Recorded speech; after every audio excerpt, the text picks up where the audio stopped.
back to where we were at. What do you? I read somewhere on social media that some liked it and some didn't, and the reason why they didn't like that was because you have these hungry fighters that boxing is their life. Like what? For Mayweather, Logan Paul. Mayweather, Logan Paul. I still So can't believe it. so Right. you have these fighters that are looking for a payday or that fight to it's in their blood, right? Their life is boxing. And then you got these kids that, been doing boxing for the past year or so. All of a sudden they get to fight Mayweather? Right. How, like, It's unfair for sure. Unfair for You're sure. supposed to Is go that- off the rankings, and there's no rankings on this. It's an exhibition, but nonetheless, Right. it's a But huge still, like- opportunity, a huge life-changing experience. Going from nothing to fighting the greatest ever. greatest So ever. yeah, And it's that's like exactly you didn't like He didn't earn how do you think you're worthy of fighting a Mayweather? well, first of all, You how's it know, even like- fair that he gets to just jump to the very Well, top? of course, 'Cause because I'm there's sure- a lot of fighters out there that says, I wanted to fight Mayweather and didn't get the chance. Exactly. And So call it out, Mayweather. Or even if Pacquiao, if they were to fought again, for a second time, rematch would be. yeah. And again, we're talking about Mayweather, who's a very smart businessman Strategic. in what he does. Very strategic. And there's money to be made here, and that's really how he's looking at it. He's basically saying, hey, it's entertainment. It's not a real fight. Call it what you want it. Can you get hurt in this exhibition? Yes. But I'm making money. And that's, ask what his name is, and he'll tell you it's money made. Or curveball. Maybe we're looking at it that way. And he is a smart guy, and he realizes that the pay-per-view, he's crushed pay-per-view numbers himself, like what, 2 or 3 times? Oh, very much so. Very and much Canelo so. crushed that one. Then Right. Conor McGregor, him, crushed that one. No one else is doing it. I don't think anyone's broken 1 million pay-per-views, have they? No. No other no. matchup has broken No. 1 million. So he knows where that's Mayweather going. was the last one. Yeah, and now he's since retired, coming back for an exhibition. I think he sees that, and maybe he's saying the way to go now is to get the new generation of fans, which are mostly social media, YouTube, like that generation, the YouTube social media generation, to jump on this sport. And how's he gonna break the door in? Beating the shit out of the guy that's a YouTube star, getting into the sport. Now, I hear that. What is he, a game player or what? No, I don't he's know. a- He's a He's just, YouTuber. Doing he what? pranks and stupid dumb shit on videos. YouTube. He just makes videos. That's all he does. Really? I really don't know the guy. They Sorry. him and his brother. I think he started off on like Vine or something. Yeah, they started on Vine. Man, I should have brought my son because he would have. He would have been. Broke it down. With a would've rope, been on yeah, it. that's Now something. pumping Yeah, him I up. have no idea who this guy is. All I know is he's 25 years old, weighs 200 pounds, 6'2". Yeah, he's a big boy. He's a big kid. boy. Now, when I saw a think he used picture to be of a him, former wrestler. what's I that? think he used to be a former wrestler. I believe in like I'm college. glad you said that because when I look at him and I go, he has a good physique, almost like I don't want to say this, but like a steroid body. So you said he was a wrestler. I think he used to be a I don't wrestler. know. And again, he's a solid 200 pounds, where Mayweather's 150. And again, not as tall, not as big, not as young. We're talking what Mayweather's 43 years old against a 25-year-old. Yeah. So again, Which will not make a difference. would not make a Mayweather difference will because top- Mayweather's a pure boxer. top the ring He with understands how the ring works, where Paul doesn't. And Paul has one. He's only been in there once, and he's No, got a defeat. this is going to They be his have- third they have- professional fight. Yeah, they have a few fights, right? Yeah, Is that right? Yeah. Yeah, he's fought another YouTuber. Didn't he fight him twice? Oh, he fought him twice. You're Yeah, he right. fought him So twice. yeah, he. I know fought he lost the RSK. first time, right? No, he lost the second time. The lost first the one that second was a draw, I think. Was it draw? Something like that. So Okay. I honestly, I'll be honest, I didn't really pay a lot of attention to it because I thought it was kind of a joke. They even made a fake belt for it. Oh, the Yeah, like WBC they made a actual fucking belt for like a that, belt for that. and I think that's like, I don't know, it's a slap in the face. It's for insulting, is what it yeah, is. it's How do you make a serious. belt on that? What does that make? How do you a belt to me is you've earned it as a world champion. It's why Working you your way up the working ranks. your way up, not Killing yourself in the gym. I play games and pranks on videos, so I deserve a belt. You don't deserve a belt. Now, and on the same token, you got to give the guy credit on the factual part of it that he actually does dedicate himself to train. I know my buddy Ricky, at Tengu's boxing gym. He trained him for a little bit, and he says the same thing, that he actually dedicated himself, came in, trained next to pros, and put in the effort. Nonetheless, he was fighting another YouTuber, and he fought Nate Robinson, which was his third professional fight. Is it sanctioned too? It was sanctioned and everything, right? Yeah, it's a sanctioned exhibition Really? match. Okay. So it's his third actual fight. Mayweather will be his fourth. I still can't believe it. If it's sanctioned, it means he's drug tested. Exhibition is not. Exhibition is not okay. So there's no drug testing in an exhibition. So You could be the drunk undercard and be fight in an there. Exhibition too? I'm not sure about the undercards. If it's an exhibition, it's they were not drug tested. Well, he's taking it serious. I got to give him I'm, that. I'm sure he's taking Logan it serious. Paul's If you're taking it fighting, you serious. should take it seriously. I 'Cause agree. You can't what? You can't. You can play all these other sports. You can't play boxing. You cannot. You end That up is a like Nate fact. Robinson, my It's a man, so rude gotta give him awakening when you respect. go in there. Hey, they say Those that two Nate undercards. Robinson got a mattress deal off of that fight, bro. I wonder guy, if man. I wonder if that's true or not. Poor guy. So- That dude became a meme instantly. Right. So that's That's a whole fucked up. thing. So again, it's going to happen. I understand it's $70 for a pay-per-view to watch this. That's a lot of money for. I think what's really going to exhibition. set it up are the undercard fights. Like, obviously, a lot of boxing fans, and I don't think they're going to go for the Mayweather versus Logan Paul. Bo's going to want them, make them buy it. Stacked undercard. Exactly. Hey, put my boy Matthias Radcliffe on there, man. Right. Oh. we were campaigning for that. He's a knockout machine. I think it's it would be his third pro fight. Matthias Radcliffe. I got a bunch of MR gear coming, man. That guy's a monster. Put him on the undercard. Why not? You heard that, everybody. Go vote. Put him on the undercards, On the undercard. and let's get Matthias Radcliffe on there. Let's get him some limelight. So these upcoming fights, December is pretty stacked with fights, Super bro. stacked. Yeah, very much It's like every weekend there's a dope ass fight since the first week of December. And what's coming up next? Joshua's this weekend, Saturday, the December 12th. Anthony Joshua, first of all, did you guys see Tyson Fury Yes. call out Anthony Joshua? Yeah. That That shit guy's an was animal, man. hilarious. That Yeah, guy's that's- an animal. What did he say? Let me look it up real quick so I can read that Dude, shit word for look, word. look that up so we It's can get it word fucking for word. But hilarious. that guy's mentality, Tyson Fury's mentality, he shot himself to the top of my list in heavyweights just for the fact of how his mentality. He's like a brutal savage. I don't care what you have. I'm coming to get you. When he was beating the shit out of Deontay Wilder, he was licking his blood off. Right. Like, he don't give a shit, dude. That guy's an animal. And apparently he can sing. Oh, Really? Yeah. Apparently. Didn't he sing After a the couple fight, times he after the sings. fight? Yeah. He's done that a couple times. Five Oh, my Pies is gosh. American Pie. Oh yeah. That guy's an animal, dude. I Sung the love full that song. That's- And he had the crowd singing with him. dude. Really? Yeah, The whole crowd that's singing right. with him. Wow. That was funny, you bro. know. For reals. Tyson Fury, my man. So he's got multi-talent things out there going for him. And you gotta be a showman like that. Oh, very much so. Apparently. As talented as you are in boxing, you have to be a showman. You gotta sell. Like Conor McGregor, Yes. as much money as I won off of that fight, people thinking he was actually gonna beat Mayweather. Right. Man, I was so entertained. People were like, oh, Mayweather, he's gonna get. I don't care, man. The showmanship that guy brought. Right. Oh God, I'll tell you what, Mayweather lost in that battle. 'Cause I agree. He dismantled him verbally. Verbally, he did really well with him. Super showman. Yeah, I can't find it right Can't now. find But it. It went along. that's I funny. read it. It was along the lines of supposedly Anthony Joshua threw him an offer to manage him or something along those lines, and he responded with, he goes, Anthony Joshua, do you think I care about being famous? All I care about is beating the shit out of you. Something like that. Oh my God, I love that. Dude. Yeah, that shit was funny as hell. So, where was I? For the oh yeah. So besides that, like, why is December so stacked with fights? Yeah, it's When did that fight get signed? He's fighting Dylan White? No, he's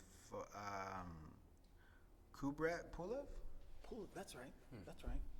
Who's fighting Dylan White? Dylan White. I don't know. Let me check. I'll look that up. But as far as Anthony Joshua, man, everyone, I don't want to say wrote him off, but kind of brought him a few notches down after that Ruiz fight. But man, that guy's phenomenal. Oh. Anthony Joshua's phenomenal. oh, without As a far as doubt. I mean, boxer. he's got the looks, The looks, the build, the the build, talent, the he ability, got and all the that. belts. Keep in mind, proved it in the second fight. It's hard to I mean, he had one bad fight, right? Underestimated him. Yeah, Had one to bad have fight, and he redeemed himself. Yeah. And really puts himself back on top because the guy that beat him, he ends up beating back. So, Yeah, he dominated. really, so I think he understood that weight that he had was unnecessary weight.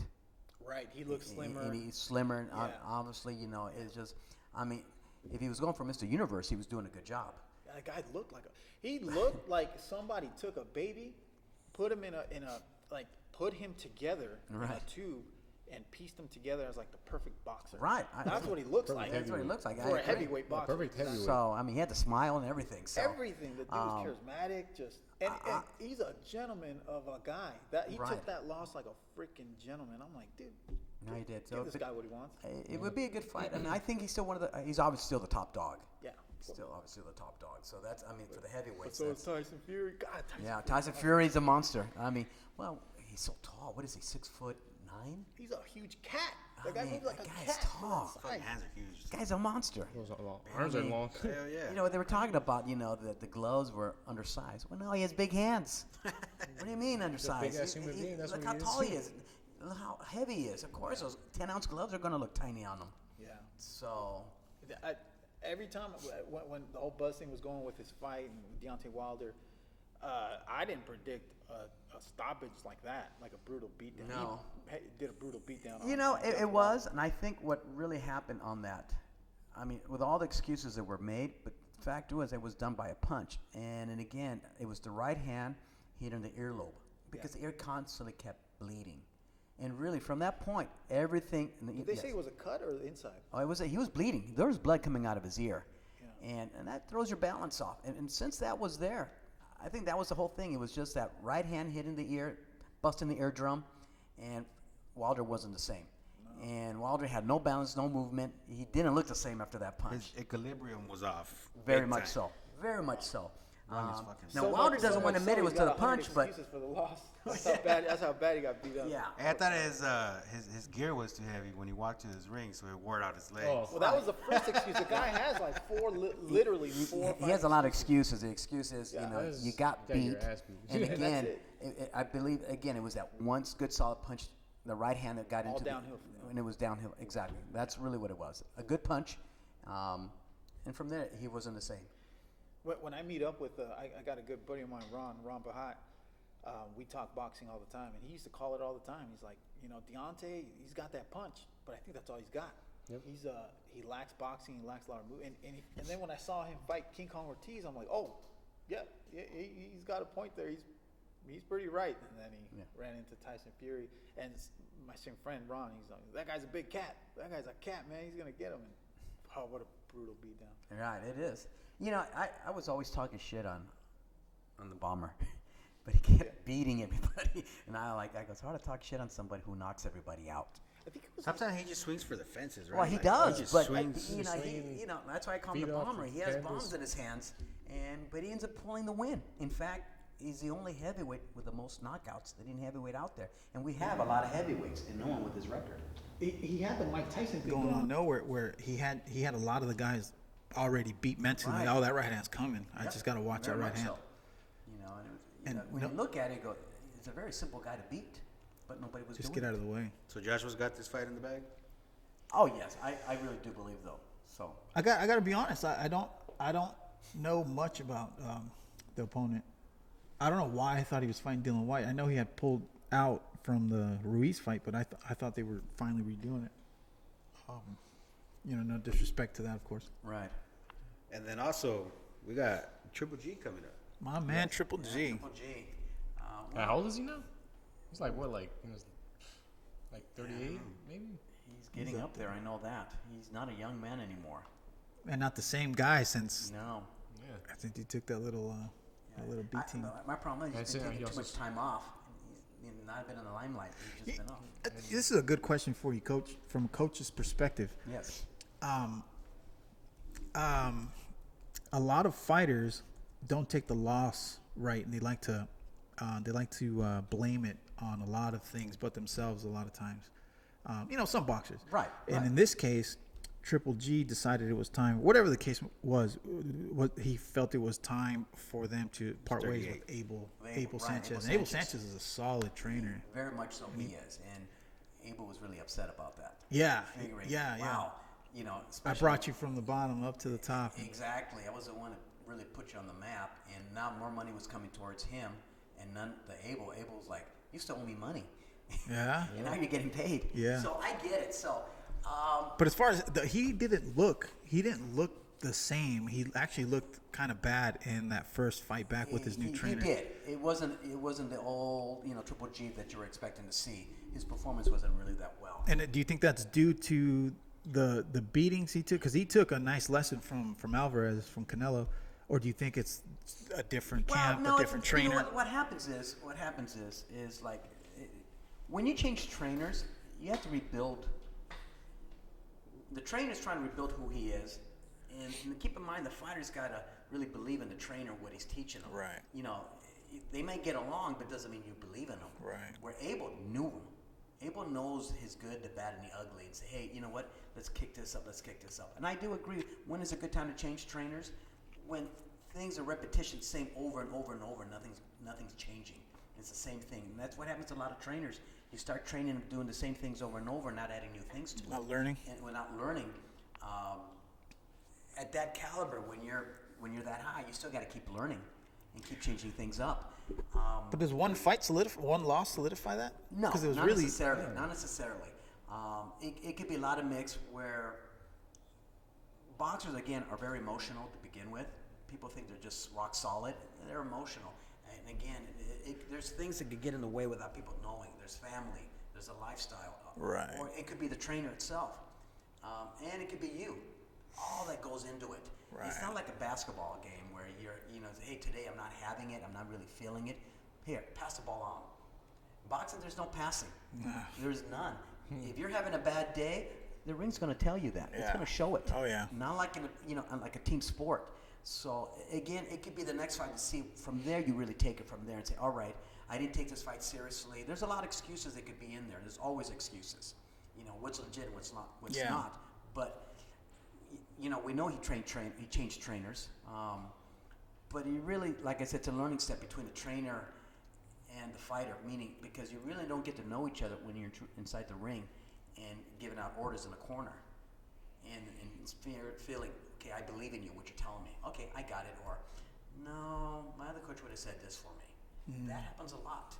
So you second guess.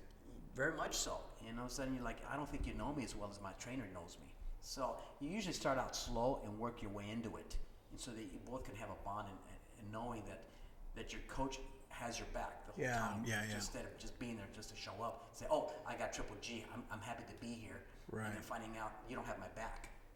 Yeah, and I don't think that was the case with them because I was at the Andre Ward fight in Ontario when he fought.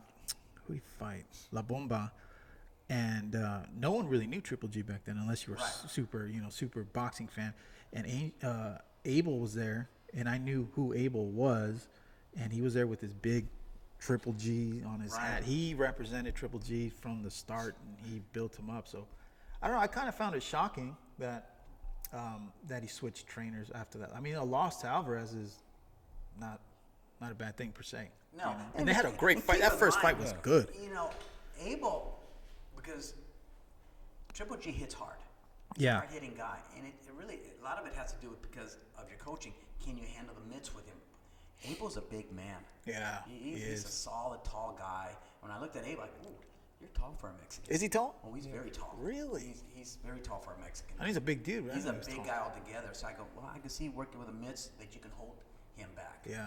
And for a guy that hits that kind of hard and kind of, as a coach, you have to work through a lot of punches and say, okay. Yeah, hit God hard. forbid they I miss. can't do this with you, but I can do this. So, again, I can't say nothing negative about Abel. I think he's a good coach. I think they left in a bad term, meaning Triple J didn't say he was dumping him. And that's what it was. He dumped him without him knowing it. Just the fact that he left shocked me. When did you first start hearing about Triple G? Who did he fight? You put me up on game. Yeah. On Triple G. Yeah, I was a fan, man. I think it was, like his style. You came back from a fight, Which one? Which one? No, you came back from a fight like, bro, this dude Triple G, he's a monster. Yeah, he is. He coming was a up. monster. But man, so where do you think he went wrong? Where do you guys think he went wrong? Like Eric, when he fought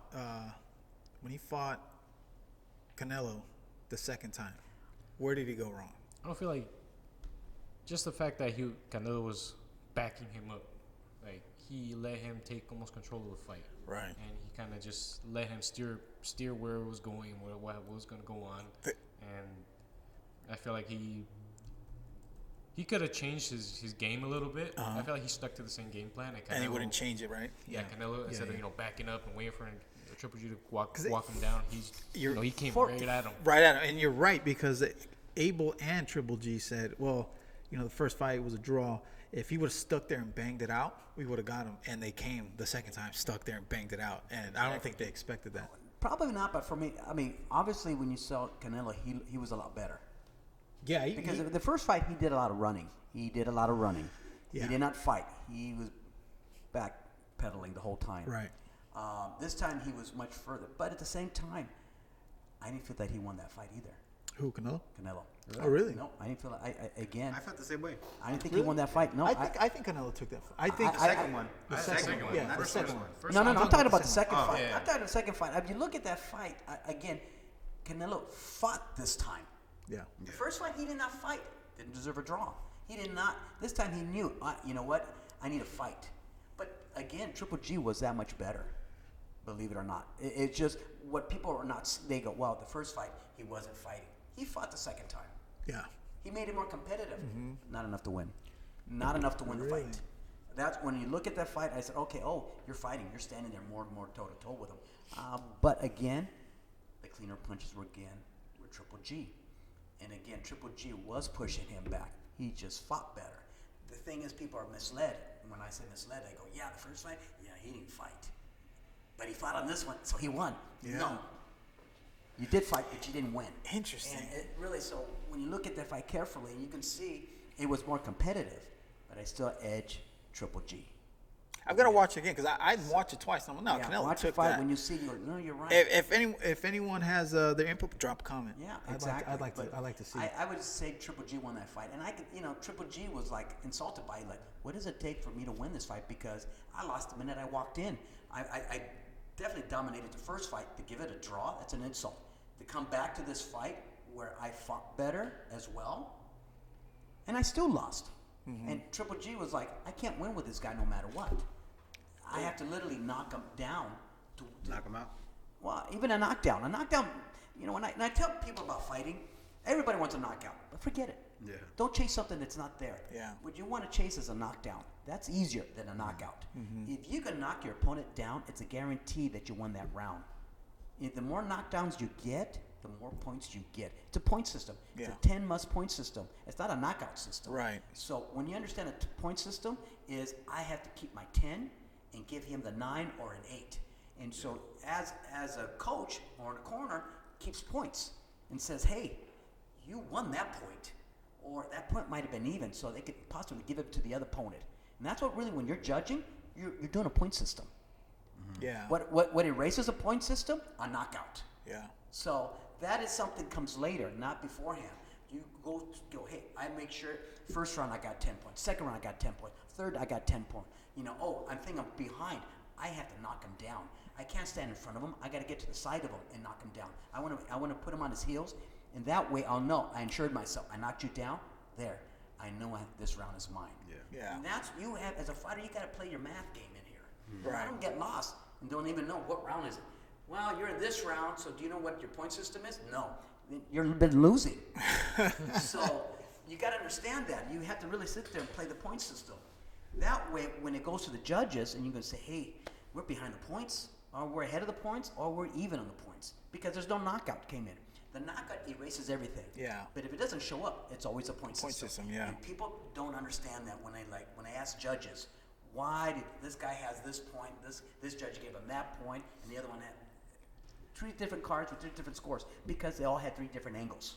Right. Oh yeah, that's the true. thing. And I think a good topic that we should make on one of these episodes is to break down that point. A lot of people don't understand like what used to be the Letterman card now is just it's what do you call it now? It's somebody else now, but they keep that point system going, but it's an unofficial point system. But it's that's what they're all- looking A lot at. of people don't understand the point system. I would and love I- to break we should that sit down. down and talk about it.